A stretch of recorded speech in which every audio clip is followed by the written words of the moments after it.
You're listening to the Beans and Dice podcast, a podcast about how we game.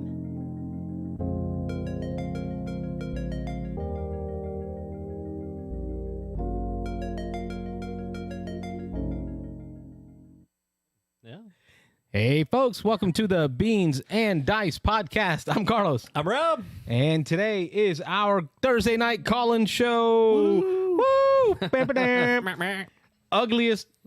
Well, he's the ugliest. Ugliest box art is how we'll focus that. Yeah. We'll go ahead and get this phone line opened up. Phone line is open. 813-618-7099 is the phone line. And we're going to be talking about some of the ugliest box art for games. Whether you like the game or not. I like talking about the ugly box art for games I do like. Sure. Because I really like that dichotomy between, hey, here's a game I really like that I would have never tried because the box is so ugly. Yeah, I know we were talking a little bit about that before we came on tonight, before the shows. So interesting that there's games that something like a box cover art can influence us so much on. You look at it and you just kind of give it a pass because, that doesn't look exciting, doesn't look like that's going to be something up my alley. And all you're basing that off of is just a first impression off of looking at a piece of art that someone did or didn't do. And so... interesting. So we'll delve into that a little bit tonight. Hopefully people want to call and we'll discuss that a little bit and get into it. But welcome to the show, everybody. Yeah, we hit 370 subscribers just before we jumped on. Yeah. So on that note, we want to ask you folks, if you have friends who are into board gaming, you've got your circles, your groups that you're in. Yeah, please share. Yeah, share the stream. I mean, I think I keep hearing from folks that what we're doing is so different, and sometimes as something that's just appreciated because it's so different. Share it with your friends, and hopefully they can gain something from joining us in these conversations in person. Yeah, absolutely. Thursday night call-in show. We do it every Thursday night. I don't think we've missed a Thursday in, months and months and months now. So we'll have to touch a little bit on that later, too. We might miss our first Thursday here if we can't figure something out week after next. Might have to do like a best of show. Yeah, we'll be on the road. So in the news, we were invited to the Stonemeyer game day. Oh, got a caller already. Woo! Beans and Dice podcast. State your name and let's try that again. Beans and Dice podcast. State your name and the ugliest box art cover. What's going on, guys? It's Wayne from Tampa. Hey, Wayne. Hello, Wayne. How's it going? You know, I'm like you. I kind of like to look at the games that I love that have bad board game art. For me, I actually looked at my collection earlier before your show started, just figuring out which game I would pick, and Concordia would be the one that I would pick. That was one of the ones I was going to bring up. Yeah, I can't get over the Fran Drescher. Yeah, it's an odd. I'll tell you, I have not played Concordia, and I should be flogged for that, for being calling myself a Euro gamer and never having played Concordia. I don't believe Carlos has played that either. But I'm not the aforementioned Euro gamer. Yeah, exactly. So you've got an excuse, but that is one game I have not played. I'm in the process now of acquiring my copy of that. So I will have it soon, hopefully, and I am definitely looking forward to playing. But yeah, that's one of those games that, from what I understand, what's going on the cover really has nothing to do with any of the mechanics or anything that's going on in the game. But I'm assuming you've played? Oh yeah, it's one of my favorites. It's a fantastic game. Yeah, it's a 10. That's what I keep hearing. Yeah, it's really good. But yeah, you know what it is? Like, there's a lot of the old games, a lot of Rio Grande and some of the old Queen games have just boring covers. Yeah. The Concordia art just doesn't even fit. It's just weird. And then like I said, can't get over once you see Fran Drescher on the cover, you just can't unsee it. Absolutely.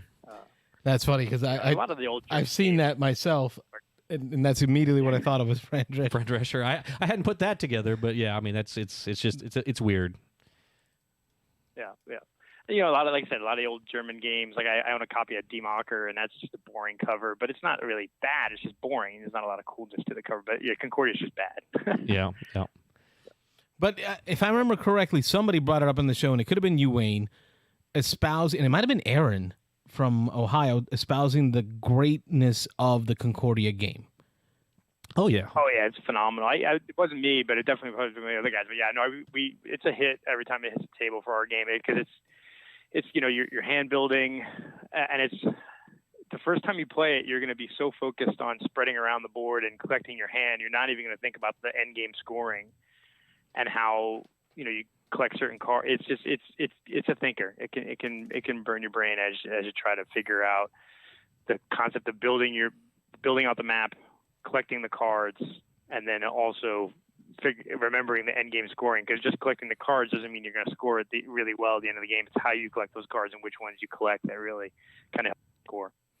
I think that's every first time people play the game, they'll always forget that. I was going to say, I'd say you'd sold me, but I think I've been sold on this one for a while. I've been hearing about this one for years. I mean, it's pretty much a classic now. And again, for anybody who's wants to call themselves a Euro gamer, I think it's one of those must-play games. But that's what I keep hearing about: the mechanics, the use of the cards, the mechanics of the is it area control around the board that you're trying to control different areas, or? Yep, trying to control different areas, and then as you go to different areas, you can then harvest goods and money from it, and it's when you choose to do that, when you flip everything back over and collect the money. It's interesting. Yeah, there's a lot of levels to it, and you can win a couple of different ways, which I like. Lots of good juicy decisions. It sounds like, yeah. In the comments, it's Mr. Jeeves, also known as Kyle from Chicago. He talks about he called in and ranted about it, how great it was. There we go. Yeah. And he's right. I do remember that conversation. I couldn't remember who it was with, but it was a big rant on how great it was. Yeah, I'll definitely be reporting on that as soon as I get that copy. Hopefully, here the next couple of weeks, I'll get that in and get a chance to play it, and then I'm going to make Carlos play whether he wants to or not. But I'm in. I'm willing to try anything. I'm kind of chilled out. I've mellowed out on my game hate. Yeah, and I'm seeing here it's ranked number 18 overall on the BGG, 18 of all games of all time. So I mean that's got to count for something. Yeah. So. And it's been around a while too to keep up that ranking. So yeah, absolutely. 2013 release it says here. So yeah, it's been a good bit here for the gaming hobby. And shout out to you. Shout out for your assistance, Wayne, in gaming for the kids. That share of the Zombie Kids evolution has. I mean, it's got my kid. Yeah, like every day after school, can we do one? After shower, can we get one more in?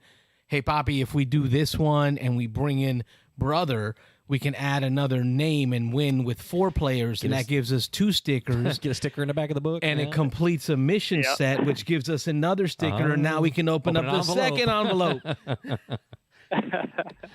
Yeah, it's cool. We're up to, I mentioned that, I think we're up to envelope 4 already. We're working our way up through it, and then I've already got on my wish list to buy for Christmas maybe the Zombie Teens Evolution, which is supposedly a kind of a sequel to it with a little bit more complexity but similar gameplay. We're enjoying that. And then I actually shout out to you is I finally got my Trekking the World to the table. Oh, nice! This past weekend with a group of friends because I had played Trekking the Parks. Simpler. I remember you guys a couple of weeks back talking about Trekking the World, and we enjoyed that. That was a hit at the table this past weekend. So, yeah, that's what I love about what we're doing here. Yeah. Now, my kids do have a question. Yep. My oldest, my 18-year-old, you're twice as far into it as we are. It seems really, really easy. Is this thing going to get any harder? What have you seen so far without spoilers? Does it become more challenging? Zombie Kids. It can, I think. I think what it is it's still, you can make it easier if you want, or you can make it harder if you want. I think where it becomes hard is when you decide to try to go for certain achievements. Certainly I think as you open the envelopes, you'll see some twists. Granted, we're only 4 out of 13 in, but it's definitely, it still has a very high win rate, maybe like an 80-90% win rate. But we're realizing that we're going to need to start trying some of the more complicated achievements. And so there's an achievement where you have to try to get win the game with no zombies left, or win the game with 4 zombies in a room or 5 zombies in a room. And I think that's where you can challenge yourself and make it harder. If you just continue to play the base game with some of the added stuff, it's still pretty easy. But I think it'll get harder as you do those achievements. Good. I'll let him know. So thanks again. We got you down for Concordia. We're writing these down. Ugly Box Arts Concordia, Democker. Democker. Democker? Yeah, is that right? Yeah. Okay. I spelled it completely wrong. Yeah. Looks like Die Mocker. Yeah. It was one of the it's actually the original. It's like the first game ever put into Board Game Geek database. Really? Yeah. It's supposed to be ugly. Got that if distinction. It's that old. Yeah. Everything's ugly about that game. Not just the cover art, but the board and everything. Mad props on Concordia. That's a great pick. Thanks again for the phone call. We will catch you next week. Yeah, probably. Have Hope a good so. one. Yep. Good night. Take care, Wayne. See you guys. That was Wayne from Tampa calling in. His ugly game was Concordia, which was on my list, but I wasn't going to bring it up because I don't own it and I've never played it. Yeah, me too. It was kind of on the list. It's hey, I didn't know how we were gonna approach this. If it was gonna be just games. It's freestyle, baby. Okay. However you want to do it, like whatever criteria it is for you. Yep. Phone line is open. 813-618-7099 is the number. Yeah. Let me pull up one of my ugly games. Go ahead. Yeah, so you brought some examples. You didn't tell me we were doing show and tell tonight, or I'd have brought a few as well. I didn't have to go as far. Right here. Exactly. Just right on the shelf. Yeah. So pretty much anything The Napoleonics? from Yeah. Are you going to go anything GMT? No, you're not going to go anything GMT. Command and Colors Command and through Colors. GMT. Okay, there you go. All right. So that's going to be my answer. Anything Command and Colors through GMT. I just like, I don't see any joy in any of these games. Oh, looks like we got another caller coming in. Beans and Dice Podcast. State your name and your ugly board game box art. My name is Mitchell, and my choice for ugly board game box art is Inish, first edition. Oh, hey, Mitchell. How are you? Rob, pull that one up. I'm pulling it up. Remind me. All right, what about you guys? Doing good. School's going well. Rhythms are being built. Gaming is about to get back started underway. It's kind of building that rhythm at home. So I feel like we're doing good here in Tampa. Yep. That's good. That's good. Well, you guys had a tropical storm or something a week or two ago. We got one like coming 3 for or us 4. now, Yeah. so we're trading off. Yeah, we got tropical whatevers every other week. You know how it is. You're Louisiana. You get them just as much as we do. Yeah. It's just a normal weekend. It's supposed to be like a 3, and I'm like, that's not that bad. Oh, yeah. A 3 is like buy 3 cases of beer and be prepared to order pizza. Maybe a couple fans on standby just in case. That's a 3. Yeah, exactly.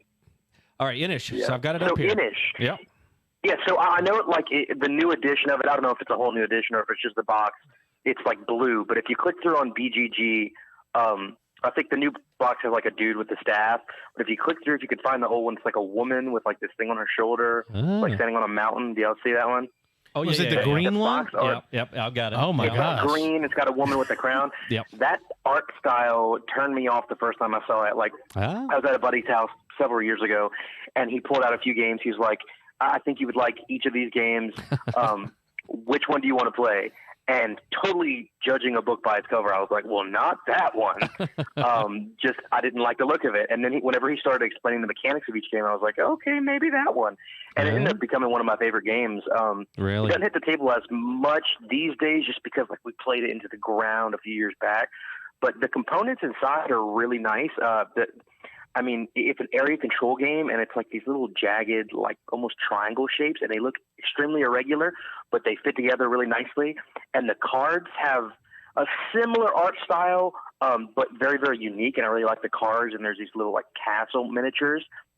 It's just the box that turns me off. What do you guys think of the box? I would agree. Inish was not one that jumped to mind, but now that you mention it, and to be honest, I had not seen that new box yet when I just pulled it up here, the main Right, when Rob pulled it up on the board, I'm like, ooh, I got to disagree with Mitchell on this one. This is a beautiful box. And then he busted out that old box, and I was like, oh, no, that's ugly. Yep. Yeah, I wonder if they got it, if they literally just changed the box. I don't see any component differences as I'm flipping through with this new edition. So it might just be the box art because they realized it was ugly. They must have got your comment card in the mail.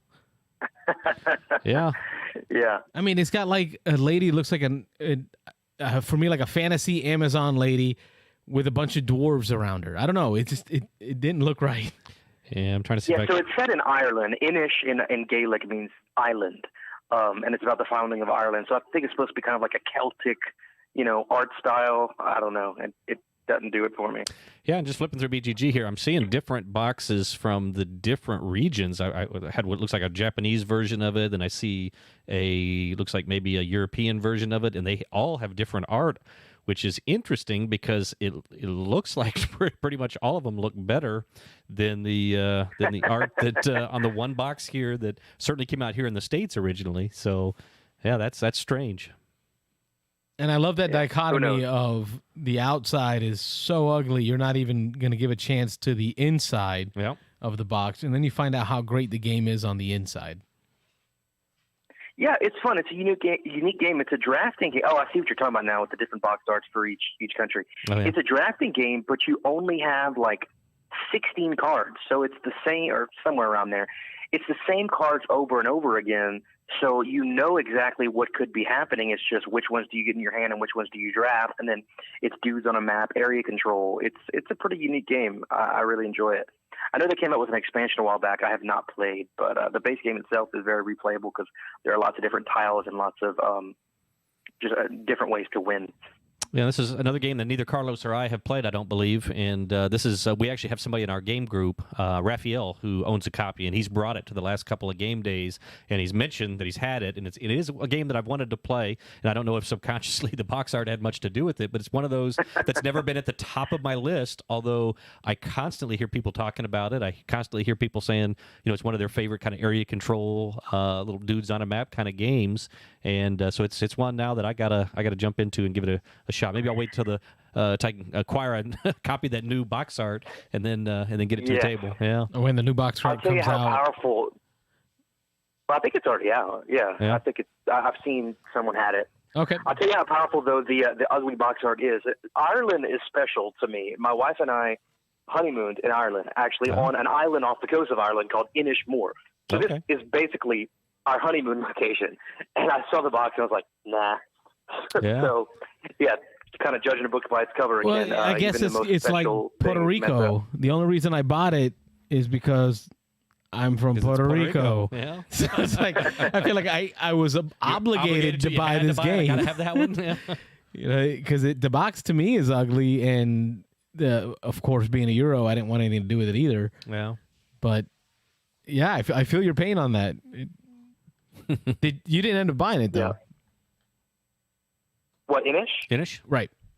Yeah. After I played it, I bought it because the game is really solid. But I would have never bought it based on the box. I mean, something like Everdell, I hate that game, but the box is so pretty. Literally the first time I saw it, I was like, man, I got to have that. It looks so great. And then I bought it and I played it and I didn't like it. But it's nice that, the tree and then just the little cute woodland creatures is kind of like the opposite. That's one I'm glad I played before I bought it because I was getting into all the hype and then I played it. I was like, oh, okay, well this game's okay. The pieces are great. All the little all the artwork in it is awesome. The box is awesome. Everdell, but Everdell. But I was not super impressed by the game. It was okay. It was a good game, but yeah. Speaking of woodland creatures, Root, right? But then speaking of Root, I was going to say, are we going to get an Oath update? Is there anything going on with Oath? We haven't played Oath in a while. Doug went on this. Yeah. Yeah, it does. To be fair, Doug went on a 2-week trip, and then the school year started again, and we're just not in the routine yet. And I saw my buddy Connor the other day. He was like, "Hey, Oath?" And I'm like, "I don't know. We kind of just never reconvened." So it's in the talks. I haven't gotten a ton of gaming in lately, just a handful. But it speaks volumes. It speaks volumes because when that happens to a game, that's because we're playing it because we're playing it, but none of us are going to be shouting at the mountaintops to let's get this played. Yeah. Yeah, that is true. I feel that. Do you feel that's the case? Yeah. Are you itching to get back to it, or I would say I haven't missed it. Okay. The thing is, it's a Kickstarter. There's the hype and all that, and it's there, and you wait for so long, and so then it's like, oh, it's Tuesday or it's Thursday. We got to play it. Yep. Almost like a chore. And I enjoy the gameplay, but there are a million other games I enjoy more. Cool. Well, that's just on the flip side of that. I was just talking to Carlos that tonight William wasn't feeling up to it, and Carlos had some other plans that he made with his wife within the last 24 hours. So he sprung on me today that we were not going to be able to get in Betrayal, the Betrayal Legacy before our show tonight. And so I was at work in the office today, and I had to text my daughter. I was kind of bummed, and then I texted my daughter, and the message I got back from my daughter on the text was oof, OOF, and then gut punch. So it's like, oh yeah, so that's a game that by missing it, at least for me and my daughter, even Emmy, we both were disappointed, and so we're both thinking, all right, next week we got to get back on that train, we got to get it done. So I know the two of us are really enjoying it. So that's when you know it's a good game. Yeah, exactly. Yeah, absolutely. We'll report back next week. Yeah, hopefully we'll the next play.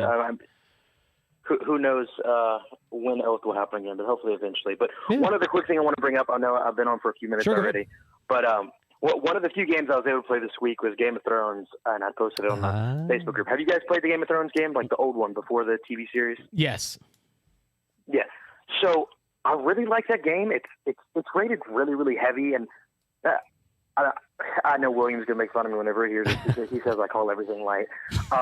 It's like 3 point something, whatever. Anyway, I don't think it's a super complicated game. The strategy doing a lot of this hard, but I've taught it to 3 friends the other day.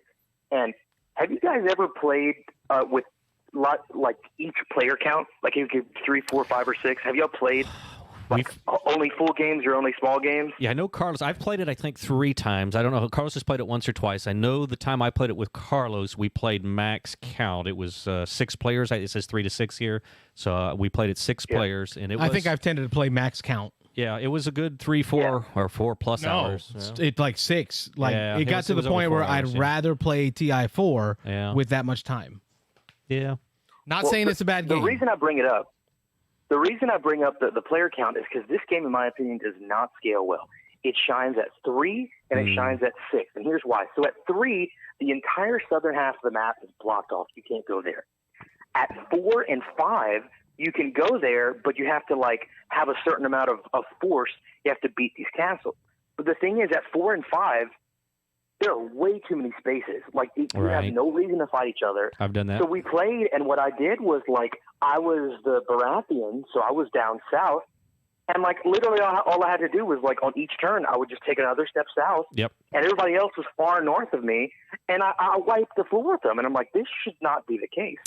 The only time, in my opinion, that it makes sense to open up all that south is whenever you have 6, and then it's really tight and there's a lot of conflict. But at 4, it was like not even fun. As I say, I think my last play was at 4, and it was exactly what you're saying. I think at 4, I think everybody, you still choose your areas, but just so happened that 2 of the people chose areas that were right next to each other. And then I played, I don't remember all the houses, whatever the red house was on the eastern side of the board. Lannister, okay. And I had nobody to the south of me, just like you're saying. And I was able just to kind of march south, just freely take land, take area down there.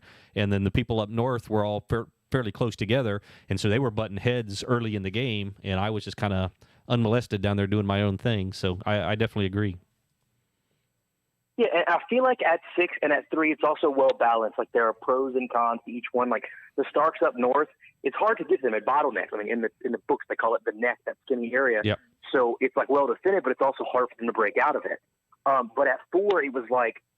So there's like this overlay that you put on the board with how many stars you get, which limits your actions. Yeah. And like a friend of mine, he was playing Greyjoy, and the Greyjoy starting, they can't play any special actions, which means he had no ability to muster. And he was stuck on that little island. I mean, he just couldn't like the move books. out. Yeah, I guess it's like the books. But yeah, it just at 4, it did not feel right. I think that might have been the first time I played it at 4. I'd played at 5 and 3 and 6, but the problems that I saw at 5 were exacerbated at 4. And so I just wanted to my bring 2 that plays up. at 6, although you feel that it plays best at 6, my 2 plays at 6, I still felt like it was just so long. Yeah, they're long. I would rather play, because I have to set aside my whole day for that. It was 6+ hours. And oh my gosh. You guys, I don't know what you guys do when y'all play games.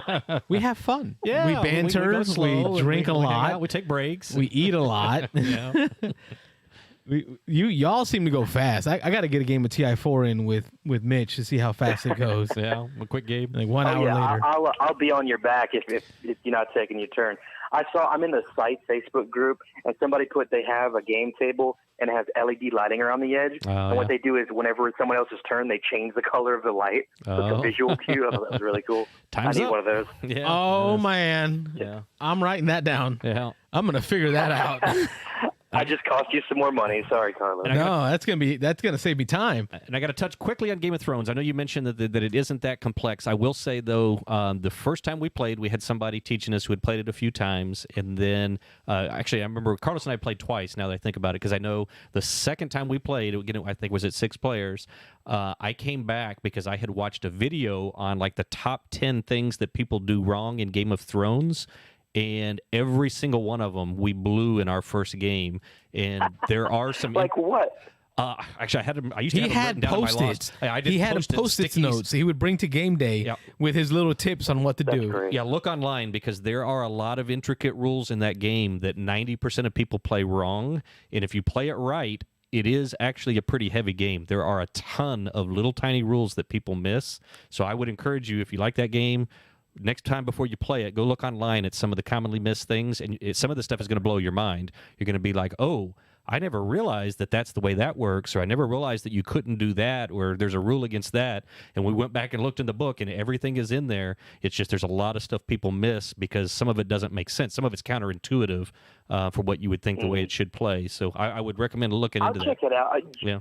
Generally, I read the rule book before and after my first play, and so we usually mess up the first one, and by the second one fix it. But it's been a while since I've read it, so it's very possible some of those minutiae are getting missed. Yeah, I can't remember. It's been a couple of years since we played. I used to, like Carlos said, I used to have a wad of sticky notes. It was like 5 or 6 sticky notes that I had written all these little notes down on, and I kept it in my wallet just in case we played again. And I finally threw them away because we didn't play for like a year, so I got rid of it. But he kept them in his wallet everywhere he went. Everywhere I went, just in case. That's great. Just in case of Game of Thrones. Well, me, I do that, but I do it on my phone. And so, like, whenever we pull out that game, I say, "Hey, look, these are the things we messed up last time." Well, I'm old and I'm tech not savvy, inefficient. Yeah. So. Well, Mitch, Yeah, we're gonna add I really Innis. had to do that for Zaya. We're adding Innis to the list of ugly board game Inish. cover. Oh, okay. Inish. Inish, yeah, it's an invisible H. Yeah, visible H. Put it on the end. Yep. I'm gonna put a proverbial H. Yeah, just so you don't keep saying it wrong. Thanks for the chat through, brother. We look forward to hearing from you next week to see if Oath really does come back, or if it dies that slow Not death. that soon, but yeah. All No right, spoilers. later, guys. Thanks for calling as always. Have a good night. See it. Yeah, you too. Bye. All right, phone lines open 813-618-7099. That was Mitchell from Louisiana talking about Innis. Inish. Now you're doing it on purpose. No, I'm not. Really? I'm not. Inish. I feel like Innis sounds It's wrong. Gaelic. It's Gaelic. It's that whole region up there. Somewhere. Yeah. Concordia, Democker, Inish Inish. on the list. I added commands and colors, all of them. All of them. The commands and colors. All the command colors. Yeah. Rob, what do you got for ugly box Well, art I'm cover? gonna go to one that's kind of might be a little bit controversial, and it was kind of funny just because this is one everybody jumped all over after it came out, and people complained, and they're getting ready to do a remake of this game. They're going to redo, and it's not just for the box art, from what I understand. They're redoing all the art in the game, and they're redoing streamlining some of the mechanics. But it's Great Western Trail. Alexander Pfister, a very popular, highly regarded game. Another Euro game, so it's another one that's, of course, is going to be on my list. But a game that we've talked about this many times before, but a game that just didn't hit with either Carlos or I for whatever reason. And again, we understand we're in the minority on that one. But these 3 characters on the front of this box, the dead look in their eyes, and it's this poor artist. I need to look and see who the artist is. I mean, he's had so many people talk about this game and this cover art on this that these 3 guys just look kind of dead inside. But I mean, I can appreciate the art. I mean, the cell shading, the pencil, it looks almost like pencil drawing, pencil shading that he did here. And so the artwork it's something. It's I feel like I can see the colors in there muted. Mr. Jeeves says it's creepy. Oh, it is creepy. Yeah, 100%. I agree. Yeah. And this is one I want to play before I buy, says Wayne. Yeah. Yeah, so I don't know. It's not so much the 2 guys on the left, but the angry Whitebeard on the right really creeps me out. Yeah, I would agree that guy is definitely the creepiest. Like angriest. Yeah. But you know what? If I lived in the 1860s? Yeah, it was not a happy time. So, No, yeah. I would not have been happy either. Working on the railroad or riding the range as a cowboy in that time was probably not the easiest of life. Mike Lorenzo says we need to play it again, and I agree. We have to give it another try. Yeah, maybe with the new version, maybe with the new art and the new box cover and the a couple streamlined mechanics, maybe we'll find something in it. I figure my God is the God of redemption, There you and go. so I need to allow these board games an opportunity to redeem themselves as well. Another shot, yeah. Diego talks about Fantasy Realms, Fantasy as Realms, an ugly box art. I think he's right. Yeah. I'll pull that one up here real quick. It's on the shelf somewhere. I just can't remember where, but go ahead, pull it up on the screen. I didn't even think about that one. It had a first edition that I think was really ugly, and even the second edition didn't make me want to play it. I didn't want to play it or buy it until Red Rising. Yeah, it's ugly. Yeah, it looks Diego's right, it's ugly. It looks kind of comic booky. I mean, it's Whiz Kids. It looks kind of I don't know, something you'd see in a comic book or something, but not like high comic book art. It's kind of plain. I mean, obviously that I assume the king there that's sitting in the front has some troubles on his mind. I'm guessing either that or he's, how do I pair this smoke with this fire? or which throne he's on. I'm not sure. He might be on the other throne, having a moment. But As his son comes up with a crossbow. yeah, Cross-reference. yeah, he seems to be deep. Shout outs to the chats here. We got Dusdorf saying hello. Of course, Mr. Jeeves and Wayne were dominating the chat early on, getting our conversation started. Excellent. Diego chiming in with Fantasy Realms. Fantasy He's Realms, right. That yeah. is an ugly, it's kind of another creepy one. It's kind of weird. ugly box art. Yeah. And then Mike Lorenzo trying to get us to redeem the Western Trail, Great Western Trail. Yeah, we'll have to give that one another shot. I'm not opposed to trying it again. We did play it twice, and we did have somebody who loved the game run us through it the second time just because he felt we were missing something. And again, we both played it. We talked about that before we played it. We looked at each other, and we was like, no, I'll still pass. But I'm not against playing it again. Just, again, a highly regarded game, so a lot of All people... right, here's an ugly one for me. Let me put the top-down camera. Oh, yeah. Here's an ugly one for me. Yeah. Right here. I have no reason I would ever want to play. Coming up. Why would I ever want to play off of that box art? Yeah. I mean, it's just Power Grid. It's a Freeman Freeze game, and it's just, I don't know. It's got that, I guess, that 50s art. Is that 50s? Would you say that 50s? Or maybe even before. I mean, that's something you'd see like on an old, reminds me kind of old magazine covers of what magazine that was, like almost Norman Rockwell, but not obviously that style, but kind of similar to an old Norman But I guess, Rockwell. like, what of that would make me say, there's a fun game in here. Check me out. Like, take me home. Well, Hey, Power Grid is definitely not.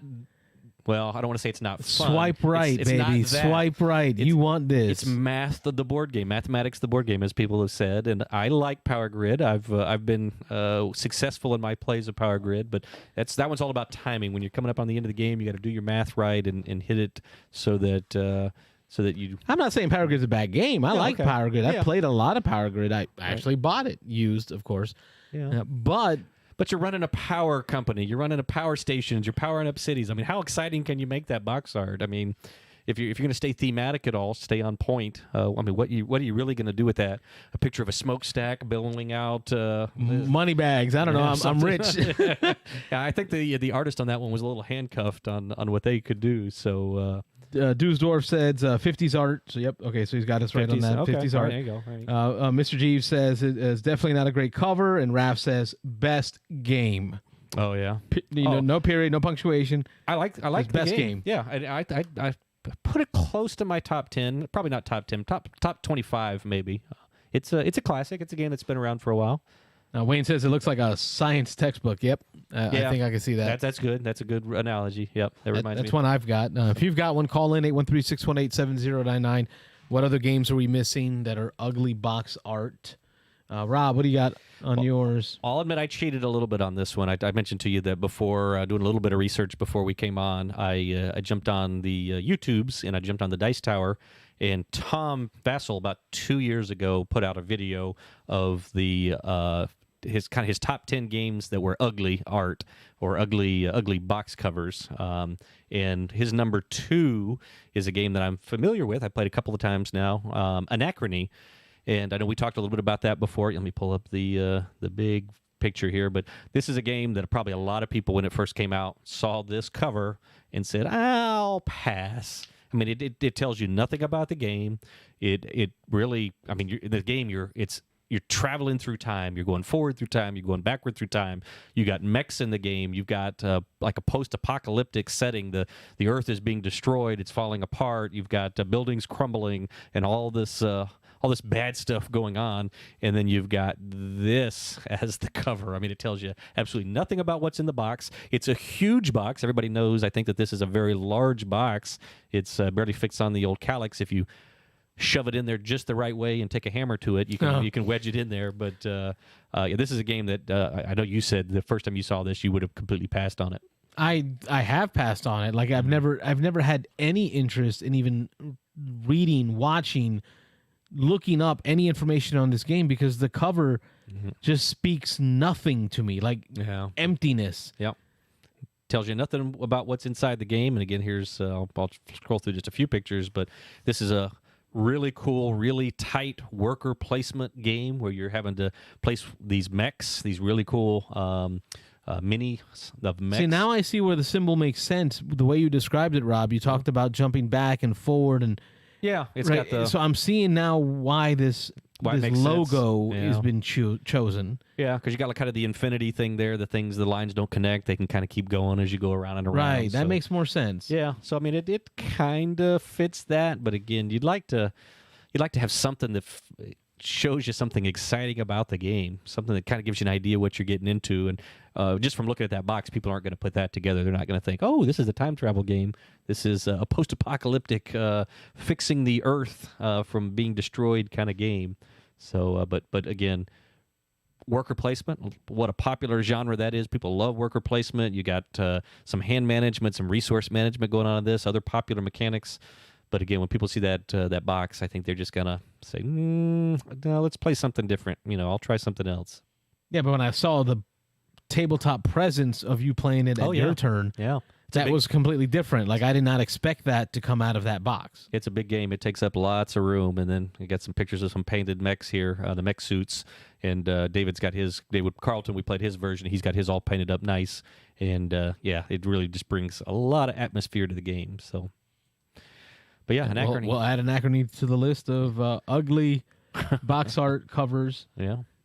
And again, another one with a beautiful game. So it's not like we're picking on ugly games are just bad games. Yeah, the rest of this These game are good games. Yeah, they just lovely art. They're not hitting home. Yep. Just the box art just belies what's inside. Yep. We got to hear Wayne in the chat talked about having Game of Thrones first edition, but never being able to play it. Oh, really? He talked about how hard it is to get games like that and Twilight Imperium and Firefly to the table. Yeah, big games, long games that require 3 or 4 players at a minimum count are hard to play. It's hard to get to the table because it's finding those people who want to play at that player count and spend 5, 6 hours, 4 or 5 hours at least. Yeah, it can be difficult. I feel you. That's a game I thought about buying the first time I played it, and then I started thinking, well, how often am I really going to get this to the table? 1 or 2 guys, actually a couple guys in the game group own it, and that's plenty. No, that's enough. Yeah. Because the people that own it, are going to be the ambassadors for it and the evangelists for it, and all you got to do is like whisper it in their ear. They'll bring it out. Like, hey, don't you want to play Twilight Imperium? And they will find a way to make it happen. Yeah. And then you can scratch your itch and not have to fork over the couple $100. Yeah, 100 plus for both of those games for sure. Yeah, for sure. All right, what else you got? I know you got a few more tucked away back there. Yeah, while we wait for phone calls, 813-618-7099. Remember, you can take our topic and our question and just throw it out the window and replace it with your own conversation. It doesn't have to be on topic. But for me, Brass Birmingham. So okay. I'm not sure I'm 100% in with you on this one. It's not overly pretty, but it's, I don't know how ugly it is. Got a little bit of glare there, maybe. Or is overly, it just the white box? It's just ugly. It's just the white box. Just the white box. Okay. You say what you want, Rob. The point. Yeah. It is an ugly game. It is just an ugly white box. Yeah. I mean, it's just, let me get this thing up here. Move my notepad here. The white of my notepad kind of blocking it out. Yeah. I mean, it's got this cobblestone street going. Yeah. A beer bottle, liquor bottle thrown on the ground, a bucket of water in the corner. And then I found it pretty cool when I figured out that this was a reflection. Yeah. Right? I was like, why is that lady upside down? Upside down on the box. Yeah. Why is this lady upside down? It's a reflection in the little water there in the pond. And then somebody's working on a wagon wheel. Yeah. I mean, I guess it's not overly exciting, but again, it's an artistic thing. And I mentioned this before we started. It's going to be in the eye of the beholder to some extent. I mean, you've got the ones we're going to throw out. I mean, there's some box covers that are just plain. They're just one color. They're just some words. But anything with some kind of art on it is going to be a little bit in the eye of who's looking at it. Yep. Castles of Burgundy first edition. Yeah, that's what Diego's talking about. Yeah. Mr. Jeeves on the fence on the Brass Birmingham. And me too. I would imagine he would be. He does photography and things. Yeah, there's some artistic value in this. Yeah. Game appreciate game, right? Yeah. Just like ugly appreciates ugly. Oh, yeah. For sure. Game appreciate game, and I can see where Kyle would appreciate what he's seen is done here. Me as a consumer level, right? I would walk by haven't heard anything about this, I'd walk right past this. Oh yeah. Like I have no idea what this even is. Like I don't even want to know. Just give it a press. Yeah. Right. And it's like I mean, let's do the converse, right? What is an awesome looking cover art, right? For me, it would be like Twilight Imperium 4th edition. Shocking. Yeah, so you got that It's up there. epic. There's a It's lot going on that huge. one. Yeah. It's got, you feel the four corners of that box just kind of spreading out as the universe explodes onto a canvas of just battle and war and space, right? That's to me what like makes me say, okay, cool, I want to play that. Now, a cobblestone street with what could be piss water Yeah. is like, yeah, I'll have to check that one out. Rap says Ethnos, great game, ugly box art. Yeah, Ethnos is definitely not exciting. It's pretty plain. Inside and out. Yeah, I was gonna say a lot of people complain about the inside, the board, and the cards, and the artwork there. I think it's okay. I've never thought it was horrible. I've seen games that are worse, but yeah, it's not exciting. It's and that's probably why it's underrated in my opinion. It's a game I think that everybody should play at some point. But And this right here, my Oh, yeah, friends, Twilight this is Imperium. what Yeah. good artwork looks like. is that good? Yeah, That to me is what makes me say, I want to play this game. I want to play this game. Yeah. Like, I mean, there's space lions and How did lions get into space? Number one, but anyway, let's go. Past I don't that. know. Yeah, their little paws are not amenable to flying spaceships, and Neither are the peace turtles. well, I guess so. Like, And little claws on who them. looks like a bull from Night Court. It's over here. Yeah, for sure. Am I wrong with that? Yeah, Bull from yeah, Night Court, for sure. the bailiff? A little bit. Yeah. That's all I see when I see that guy. But you look at the transition from space, right? So you got the sun Yeah. kind of counteracted by the moon, and then you've got the planet down low with like troops running forward. Like you feel the movie action there. Yeah, for sure. Then I was going to hit, I want to talk about good ones. I'll be pull up here real quick. I mean, this is kind of cheating a little bit, but because this game was based originally, I think, off of the artwork. Off of first. beautiful art. Yeah, this came first from the art, and then the whole, well, I can't say the whole game was built around it, but I think Jimmy Stegmaier of Stonebuyer Games has admitted or has given credit where credit was due here that Scythe is just a beautiful game all the way around. I can probably scroll through some pictures here in a minute, but just the cover art on this, the juxtaposition, the workers out in the field there with the scythes, cutting the wheat, and then you've got these mechs, battling in the background. It's just a cool made up what if kind of timeline.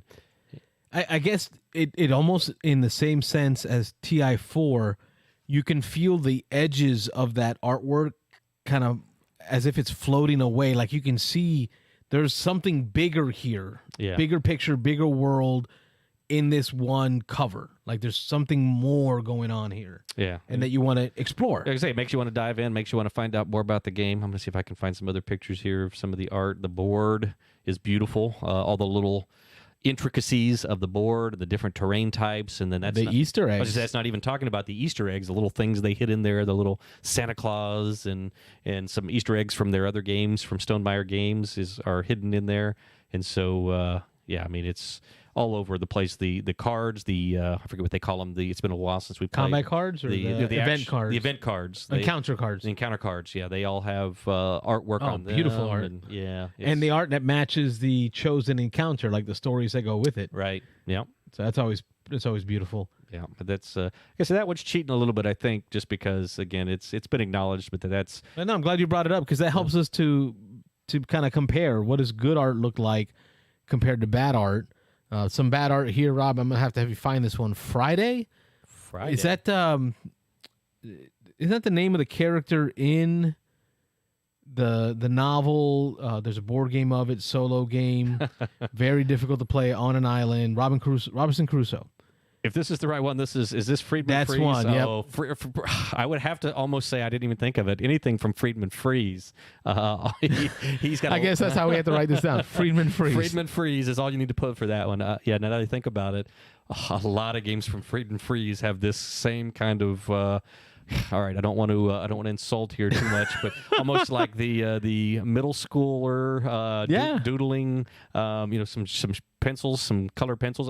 I'm going to have to say or hope that they were going for that. I mean, that's definitely a style now, and it's one of those things that now when you see that, you think Friedman Freeze. It's automatic. Oh, that must be a Friedman Freeze game. So, but that's what I never thought of. But yeah, they have stuck with that. And aren't they all green too? Like all his games are green. Isn't that his thing? Go pull him up as a designer. Yeah, I think all his games are, if I'm right, maybe I'm wrong. Okay, and all his games have the Fs in them, or almost all That the might games have be the it. Fs in them. It's the F thing, the Friedman Freeze. He not all of them, because he has some that are not that way. So click on his name. There we go. His name. There we go. I'm trying to find it. And let's see if we can find. Yeah, there's a lot of green. Yeah, that's right. He had the green hair for a while. That's right. I remember now. So yeah, you're onto something there. Yeah, there might be a theme here where a lot of his games are green. Yep. Absolutely. Let's see. Scroll down to Let's look at some of his titles. Funkenschlag. Yep, Green. there we go. Green. Let's go back here. Let's go to Fearsome Floors. Green. Okay, Yep. there it is. It's all green. It's a green thing. Yeah. Okay, Yep, it's a for Friedman sure. Freeze thing. Fauna. Hey, you got to find your stick, right? You got to find a stick. And, Fauna's got no. blue. Fauna's blue, so it's got some green in it. But actually, Fauna's a great game. That's a game that I've played a lot with my family. That's the one with the kind of the animal. Yeah. It's facts about animals. It's basically a trivia game about animals, and you're having to answer different things like how long their tail is, or how big do they get from nose to tail, and things like that. What's their maximum weight? Cool stuff like that. Fabled Fruit. Yeah, there's a lot of green in that one. So yeah, definitely a green thing with Friedman Freeze. Talking about good cover art, Mitchell talks about Zaya. Zaya. Yeah, Zaya's a good one. Yeah. Is there a new edition of Zaya? Or there's an expansion. I don't know about a new edition. I know the base game is the same. It's kind of I don't know, Mitch. yeah. I would agree. I mean, it gives you an idea of what's going on in the game. I mean, it's space. So, that ship that's on the front, I'm trying to figure out if I love that ship or not. I don't know which way it's going. Yeah, I assume it's going away from us, but It's going 18 different directions. Yeah. If those are thrusters, because they're all pointing all kinds of ways. for sure. Yeah, it's some stabilization there, sitting in a straight line. Yeah. I got some pew pew going on in the top left, Yeah, there's a little fighting going. There's a little space station here around a planet, which is or cool. wormhole maybe. Looks like a Is that a wormhole? like a wormhole yeah, maybe gate. it's a wormhole. Yeah, maybe a jump gate. Yeah.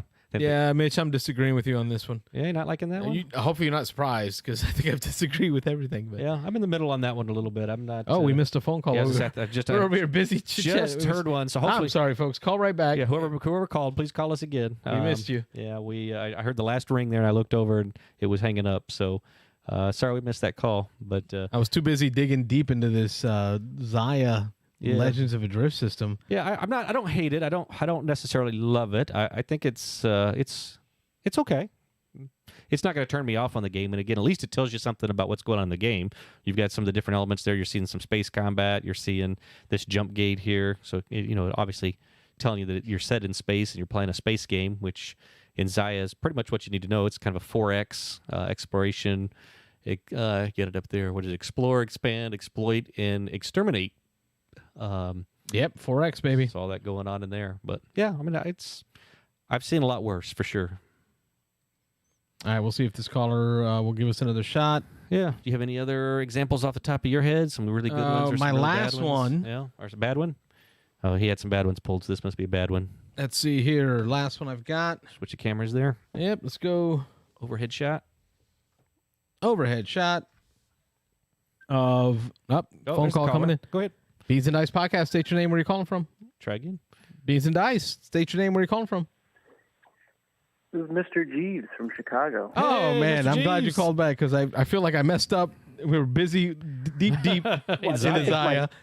Missed that call. I'm I glad think you called. my phone dropped a call, so Oh, did it? Okay, so I thought I only heard one ring, but again, maybe because we were so distracted on Zaya, but I'm glad you called back. yeah, I wanted to throw out there for bad art. I wanted to throw out there Last Night on Earth. Oh, no. Stop it. You not liking that one? I know it has that like B horror movie kind of feel to it, so it's not doing it for me. And I usually like kind of like B horror style stuff, but I don't know. It's That was, if I remember Doesn't correctly, that really was grab me. Flying Frog. Back in the day, that was Flying Frog, if I'm right.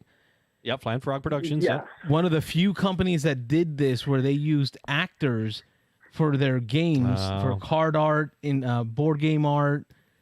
I was down with this. Tell me, what are your thoughts? You're in the photography world. I'm learning that about you. I started following you on the Instagram. It's Mr. Jeeves on Instagrams. Check him out. But tell me your thoughts.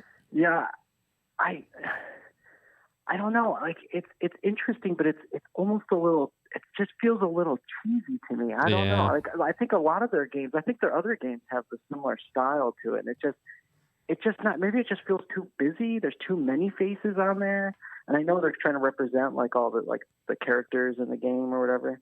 But I just there's something about it. It just doesn't do it for me. Yeah, these actors does not do it for me. Actors and actresses don't look like they're too into it. They look like they're there for the photo shoot, and that's about it. The free coffee and donuts, and then they're out.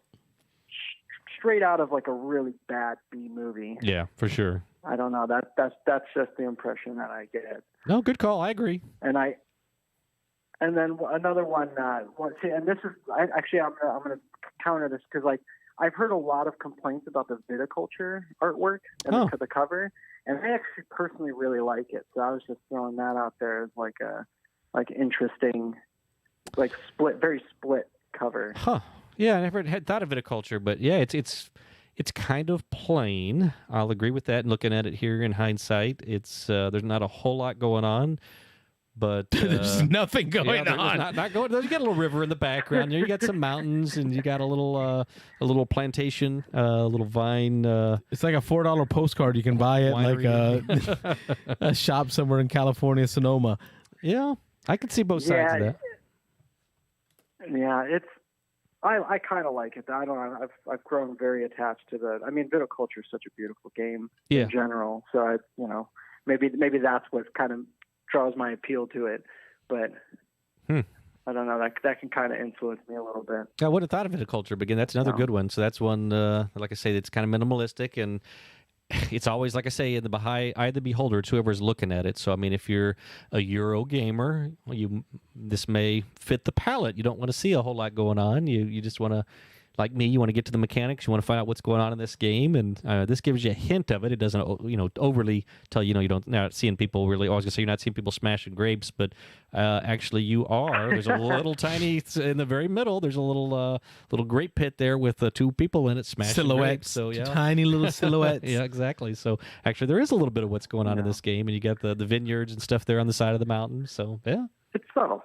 It is. Yeah, you're right, Rob. It takes someone to see it. Right, like to dig deep and see it. Gotta look close. Yeah. I mean, I would have to say Spirit Island is not something that has really ever impressed me art wise, or even just the aesthetics of it. But when Mr. Jeeves posted his Instagram pictures, and I think he did a second one on it of how he took pictures of the components, that got me looking at the game. So sometimes it takes someone to come in. Yeah, I'm doing like the spirit boards, like just kind of trying to do something kind of creative to represent their powers and stuff. Yeah, that was cool. I saw the one on the lightning, and yeah, that was really cool.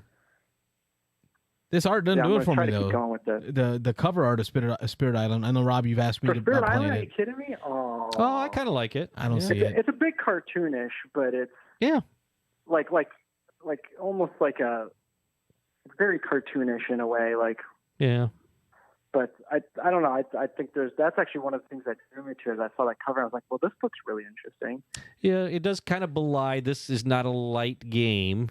So it does, in first glance, looking at it, it kind of looks to me a little, like you say, a little cartoony. It kind of makes me think it might be a lighter game. But so on that point, it belies a little bit of it. But I don't dislike it. It's it wouldn't have made my list. It just didn't. I would have never noticed it. Like nothing about this would have ever said, "Hey, Carlos, come play me." And Jagged Earth, the expansion, I'm kind of iffy on that artwork though. Like this one I like, and then Jagged Earth, it just wasn't quite the same appeal for me as the base game box. Now, what got you going into doing these artistic renditions of the photos? Well, just trying to do something creative with my time. I'm kind of unemployed and playing stay-at-home dad right now, so like I just need to get my hands in something, and just wanted to get back into some photography and stuff. And the wife was really pushing that I do it, and I just started doing it. I'm getting very really into it, and I didn't realize there was a huge world of board game photography on Instagram. Oh, There yeah. are tons of board game photographers out there, and I'm looking around and I'm like, man, people are doing some really amazing stuff with these pieces and things. And I've been playing a lot of games, and I figured, well, I might as well take pictures of them, you know, Yeah. so I can get a game group together. So No, keep it going, man. Post them up on the BGG too. Make sure you upload them onto the BGG photos. yeah, I'll have to do that. Maybe I'll post my Spirit Island ones once I'm finished with the 4 base spirits. I still got 2 more to do. I've got 1 in the works right now, and then I got to figure out the last one. Yeah, but it'd be a great way So, to yeah, that's a good memorialize it, because it's a lasting. The BGG is a lasting, reference to these photos. I know the Instagram, they'll kind of fade away over time, but if you throw them on the Yeah, for BGG, and sure. what you'll find is things that I put on the BGG for certain games, the designers will comment back. Like they follow their games, and they'll comment back, and the artists will comment back. So it'd be a great way to share what that'd you're be pretty doing. cool. I think it's beautiful, man. I'll have to do that. I appreciate that tip. That's a good idea. Thank Yeah, you. and I'll share with you, even if you are a Cubs fan. I'll share with you. You're not gonna let that die. Oh man, just throwing it. You gotta have sympathies on there. They're not doing so hot right now, so Yeah. everybody's gone. So Yeah, it's a lot of shakeups going on in the National League. So glad we're over here in Tampa doing our thing with like $5. We're figuring out how to make it happen with Getting our $5. thing, yeah. Gluing it together. Yeah. We'll just lose at the end because we can't beat that one team that has millions. Yeah, exactly. Mhm. Well, Kyle, thanks for the call. Mr. Jeeves on Mr. the Jeeves, Instagrams. yeah. Please check him out. Beautiful artwork there. As always, thanks for We're calling. adding Last Night on Earth and Viticulture to the list. Put it on the list. Have a good night. all right, thanks guys. Good night. Bye. Yeah, his artwork has been beautiful, what he's been doing online. We got some comments in the trail. Kalis is pretty bad. Oh, Not familiar with Kalis. pull that up. That was actually one that was on Tom's list of ugly box cover art. But Aaron of Ohio says Abyss cover is beautiful. yeah, I don't think I've seen I'm not familiar with Abyss. I'll have to look at that one. Let's see. Also, Fortune of Glory is cheesy photo cover. That's another Flying Frog production. So yeah, that one has more of like a Tomb Raider or Indiana Jones feel to it, oh yeah. and that one's just as cheesy with the photography. Abyss. Mentioning Yeah, Abyss. Well, Abyss was one. It was 4 box covers actually. They had 4 different ones that you could choose from when it first came out. If I remember, it was 4. And so that was kind of a cool thing that people could shop around and get the different box art. But yeah, let me see. I was one of them here. Let me see if I can find the others. There's a few pictures here. Oh wow, this art is gorgeous. Yeah, the art was crazy good. But let's see if I can find the other box covers. And I've tried to remember. It seems like it may have been something to do with a slip cover that went on the boxes. Oh, here we go. This is the 4 or 5 of them. So here's a picture of all 5 of them that you could choose from when you got it. So yeah, I mean, Thanos over there, second from the left. yeah, it was an interesting idea. I mean, I think the close-in view that they chose to display here was probably a little creepy, a little off-putting to some people. But I think it was really cool, the idea of having the different covers. And I know a couple different games have done that, where you could choose from a couple different covers depending on when you got it. Really draw attention to the art itself. Yeah. Let's see here. Aaron talks about Maglev Metro cover art. Really doesn't work for him. He would have never picked the game up off the shelf. And actually, the game looks way different. Let me pull that up. I don't remember The inside cover. of the game compared to the cover. I don't remember the cover on that one. Oh, yeah. Yeah, the cover's definitely not. Oh, that is bad. Yeah, I guess it's supposed to be the subway line over here, but yeah, It's kind of got a, just kind of this. What was that '90s show with the files? X-Files kind of. X-Files, It has that yeah. X-Files glow to it. Kind of a little bit. Yeah, I see what you're saying. No, I don't like it. Yeah, but then the inside the game, you got. He said the game. The end inside the game looks nothing like it. The inside the game kind of reminds me of Smartphone Inc. Yeah, Kind of white, minimalistic. Yeah, so definitely kind of plain. Whistle Stop. yeah. Same Whistle company Stop. as Whistle Stop, I think. Is it? Bezier? Is it Bezier? Let's see. I believe it's the same company as Whistle Stop. Stop. Bezier. Them too. Bezier. Bezier Games. Yep, yeah, them as well. A little French. Yeah. Best box art cover, Mitchell says it's Vamp on the Batwalk. Oh, there we go. I'll pull that one up just to show it. Actually, I like that one. I'm gonna let him have that win. Yeah, not bad one. Yeah, I'll let him have that win.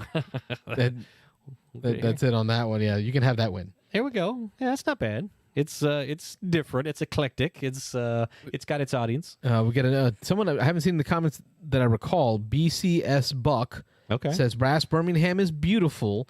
Go look at the original Brass if you want ugly. Oh, I let me have pull seen it up. that. I Okay, have seen the original Brass. I probably have. I just it don't is remember. pretty ugly. Let's see. Brass, is that the Lancashire? Or no, even the old No, one? I think it's just Brass. The first one that came out. Let's see. Where is it? Is it Brass Lancashire? Iron and Brass. 2007. Yeah, Brass Lancashire 2007. 7. Pull that one up. That would be the one. And that's the updated cover. Oh, is it? Was there an old one? Search Oh, okay. search the pictures to see if you can Let's see if I find can the find an old old cover. I'll pull up the last bit of comments here. Mitchell says, I never noticed how ugly the viticulture box is. Oh, yeah. Right. Again, another Euro guy. He's looking for the game, looking for the mechanics, and moving on. Right. Like not even the box is only there to hold components. That's me. Yeah, I could have just a plain box. That'd be fine with me, as long as the game works and as long as it's fun to play. Yeah. Mitchell says the vamp comment was clearly a joke. I love how he has to explain it to me. He has to explain it to me. Maybe he had to tell me because I thought he was serious. I mean, that was a fun one. I like that one. Yeah. More importantly, Raph says, go Rays. Oh, okay. There you go. Yeah. Go Rays. Your Rays fans. Yeah.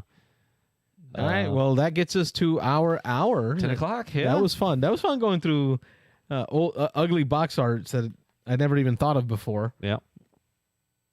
And then, that was fun playing around and then flipping the tables there at the end, which I don't know you intended from the beginning, but going to some good ones to kind of compare, juxtapose. Yeah. Right, because I wanted, it's like, how do you call it ugly? It's subjective. Well, let me tell you what I think is pretty. Kind of makes it easier to understand where I'm coming from. Yeah, some people like ugly. Yeah, they're ugly people. If you have ideas for show topics, please comment below. Put them in the comments. Yeah. Give us an idea of topics that we can ask the community to call in about, to provide their opinions. Topics like this, I find them fun when we do them for the call-in show. Yeah. Kind of herd the cats in. Yeah, give us something to focus on a little bit. Yep. Yeah. And hopefully you're enjoying the podcast. Please share with your friends if you're enjoying what we're doing and you think it's unique. Definitely tell people about it. We're watching our numbers climb up slowly. So week to week, we're getting more subscribers, and it's fun. I mean, we're doing it for the fun. We're not doing it for for the money or anything, for sure. No, this is, we both have full-time jobs. I'd be in the full negatives with everything brought into this room. For sure, yeah. And then next week, we're tying down the details, but I think we're pretty much locked in. We have a co-host, Patrick Havert of Escape WinterCon, formerly Dice Tower Convention, formerly, what was it before Dice Tower? Oh, yeah, they had a thing before. Oh, because they were a convention before Dice Tower. I don't remember what it was before. But he runs the convention, currently the Escape WinterCon convention, which is coming up in September. He's going to join us for the call-in show. Yep. And he's going to take phone calls with us. Awesome. So y'all can call in and talk to someone who runs conventions. Yeah. Ask them questions. Ask them questions. It's over in Orlando, Florida every year. They've gone through a little flux here with the COVID and all that kind of stuff, as everyone has. So we were there last year because their convention occurred in February last year. Was it last year? Okay. Mm-hmm. And it was right before, I think it was like the week or two before everything shut down. Okay. Like we got in that one last gaming con before everything shut down. Yep. So he'll be with us next week as a co-host on the call-in show. That's the plan right now. Excellent. So be sure to follow for next week as we talk about conventions. And now we're on to record our post-show, as we do every Thursday night. Not live. We'll do the recorded version. We'll do a deep dive on a game or two. We'll talk about what we've been up to, and then we'll post that up on Sunday for all the people to watch. Yep. Sundays we're posting the podcast, and that one's been growing well. I'm seeing a lot of comments. Good. And a lot of views on that one. So thanks for folks that are watching that. Wayne says that next week he may have to call in live from Dragon Con. We'll take that phone call, brother. Yeah, from Dragon Con. We'll have you as a reporter. Right. Yep. So we'll bring you in as a correspondent live from Atlanta, Georgia, Dragon Con. I love what we got going on here. Yeah, for sure. We appreciate y'all for tuning in. I mean, it's y'all that make this happen. The fact that you show up and listen and watch is why we keep coming back. So please keep doing it. Thanks for liking. Thanks for subscribing. And everybody have a good evening. We'll talk to you again. I'm Carlos. I'm Rob. We're the Beans and Dice Podcast, a podcast about how we game. Have a good night, y'all. Night. See ya.